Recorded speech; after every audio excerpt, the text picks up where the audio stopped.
সম্মানিত আশিক রাসূলেরা, কি আজীব ধর্ম নিয়ে পড়ছি দেখেন। ওই প্রতিপক্ষেরা প্রচার করেছে মুহাম্মদের মা বাপ তো মুসলমানই না। প্রতিপক্ষেরা বলে মুহাম্মদের মা বাপ তো মুসলমান না, মুহাম্মদের মা বাপ তো মুহাম্মদের কাছে কালমা পড়ে মুসলমান হয় নাই, মুহাম্মদ নবী হওয়ার আগেই তো মারা গেছে।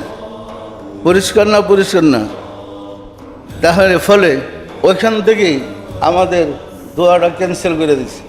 মুসলমানদের পক্ষে রাসূলের আব্বা আম্মার জন্য মোনাজাত করা জায়েজ নাই, কারণ তারা মুসলমান না। আপনারা সত্য করে বলেন, কোথাও রাসূলের আব্বা আম্মার নামে মুসলমান দোয়া করে শুনছেন? কি অপরাধ?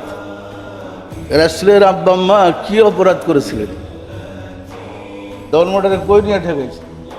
যিনি সমগ্র সৃষ্টি জগতের রহমত, তার আব্বা আম্মা তার অনুসারীদের দ্বারা একটু দোয়া পাইবে না? যে উনি কিভাবে অনুসারীদের জন্য সাফায়াত করবেন? আমরা কি আর সাফায়াতের যোগ্য আছি? সম্মানিত আশিক রাসূলেরা, এইভাবেই রাসূলকে হেয় করা হয়েছে। অথচ ইয়াতে পাওয়া যায়, হাদিসে পাওয়া যায়, প্রমাণ পাওয়া যায়, ঘটনাগুলো ছিল এইরকম। যেমন রাসূলের আব্বা যখন যৌবনে পদার্পণ করলেন, মক্কা থেকে মদিনায় শিকার করতে গেলেন। মদিনায় হরিণ টরিণ পাওয়া যায়, হরিণ শিকারের জন্য গেছে। যখন হরিণ শিকারের জন্য উনি গেলেন, তখন উনি বিয়ে করে নিলেন। এমন সময় মদিনার ইহুদিরা রাসূলকে দেখা চিন্তা ফেলেছে। রাসূলের পিতাকে দেখা ইহুদিরা চিনতে পারছে ওনার ছেলে তো শেষ নবী, ওনার ছেলে এসে তো মানে আমাদের নবীর ধর্ম বাতিল করবে, ওনার নবীর তো ওনার ছেলে তো শেষ নবী। সবাই দল বান্ধা, প্রায় 200-র মতো দল বান্ধা আসছে রাসূলের পিতাকে হত্যা করার জন্য। পরিষ্কার? উনি গেছে হরিণ শিকার করতে, আর ওই শয়তানের দল এসে ওনারে শিকার করতে। চতুর্দিকে ঘের দিয়ে আসছে, যখন তরবারি নিয়ে হত্যা করতে আসছে, শিকার করতে আসছে।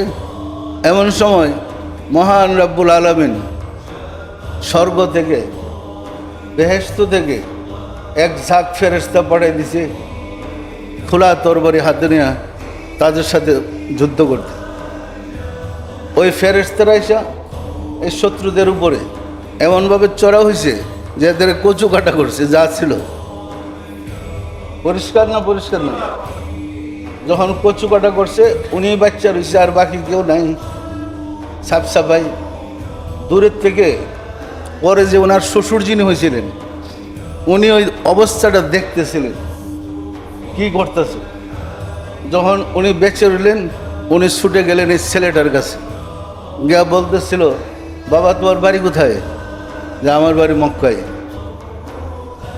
তুমি কোন পুত্রের? যে আমি কুরাইশী। পিতার নাম কি? বললেন। দাদার নাম কি? বললেন।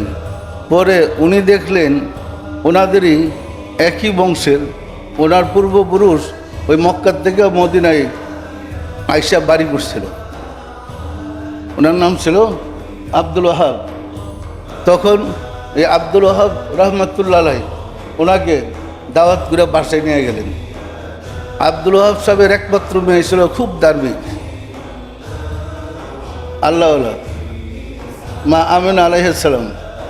তখন আব্দুল ওয়াহাব রহমতুল্লাহ আলাইহি ওনাকে নিয়ে গেলেন বাড়িতে। নিয়ে তারা দেখে অনেক পছন্দ হয়েছে, আর ওনার ইচ্ছা হইল যে আমার মেয়ে আমিনাকে এই ছেলেটার কাছে বিয়ে দেব। উনি যোগাযোগ করলেন রাসূলের চাচার সাথে, দাদার সাথে। তখন ওনাদের সাথে কথাবার্তা হইল, বিয়া ঠিক হইল, বিবাহ হইল মা আমিনা আলাইহিস সালাম। পরিষ্কার? আমিনা আলাইহিস সালাম মুসলমান ছিল। সম্মানিত আশিক রাসূলেরা, মশহুর আছে আমাদের সমাজে একটা কথা, যে রাসূলের যেখানে যেতেন আরবের সম্ভ্রান্ত পরিবারের মহিলারা চেহারা মুবারক দেখে বলতেন, আমি তোমাকে বিয়ে করব, প্রস্তাব দিতেন। শুনছেন এটা না শুনেন নাই? কেন? রাসূলের পিতার ওই চেহারার মধ্যে একটা নূর ছিল। এটা হলো আবদুল্লাহর পেশানির নূর দেখেই বিয়ার প্রস্তাব করতেছিলেন। জানেন তো আপনারা, তো যে পিতার পেশানিতে নূরে মুহাম্মদী আলোকিত হইয়া মহিলাদের সুখে পর্যন্ত ধরা পড়ছে, সেই পিতা মুসলমান না? মুসলমান এই হুজুররাও, এই হুজুররা মুসলমান। পরিষ্কার না? পরিষ্কার না? এরপরে যখন বিয়ে হয়েছে, মা আমিনার উদরে গেছে নূরে মুহাম্মদী, তখন যখন ওই মহিলার আবার উনি রাসূলের পিতা ওই মহিলাদেরকে বলছে, কি তোমরা আমার বিয়ে করবে না? বলেন তোমরা বিয়ে করবো কেন?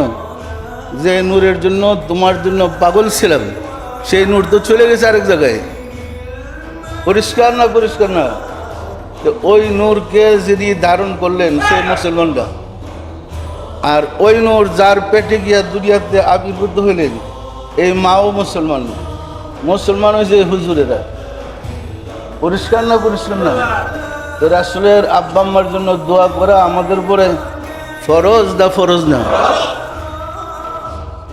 সুতরাং সবাই রাসূলের আব্বা আম্মার জন্য দোয়া করবেন। রাসূলের মারও একটা ঘটনা আছে।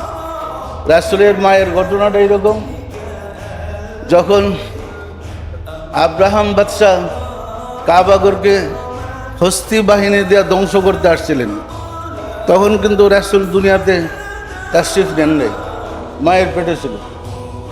আসার পরে তখন রাসূলের পিতা বেঁচে নেই।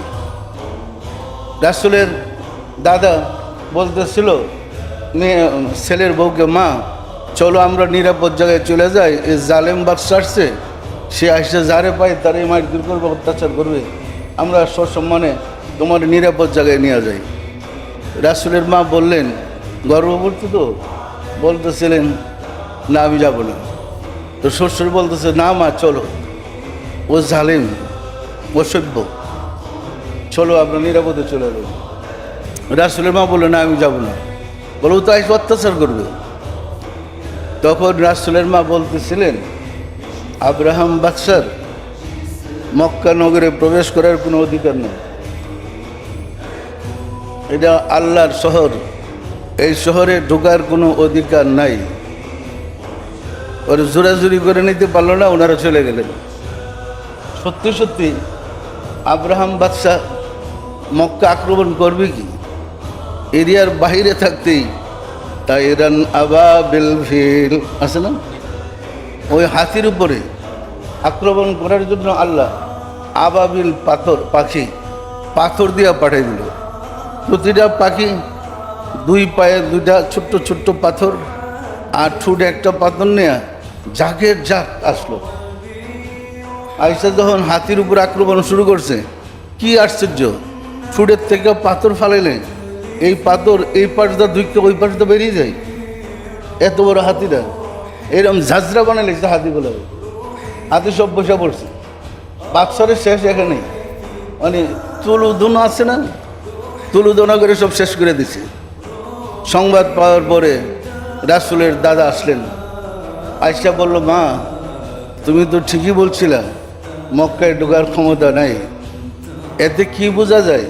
রাসূলের মা মুসলমান ছিলেন না? না, উচ্চ পর্যায়ের আল্লাহ ছিলেন না? ছিলেন না? তারপরে এরকম সম্মানিত এবং উচ্চ সম্মানিত ব্যক্তিদেরকে যদি আমরা দোয়া না করি, রাসূল খুশি হবে না বেজার হবে? তাহলে বলেন, আমরা মুসলিম জাতি দোয়া না করে বিপদে পড়ছি না পড়ি নাই? সুতরাং নিজেরাও দোয়া করবেন, মানুষের এই ভুলটা ভাঙবেন।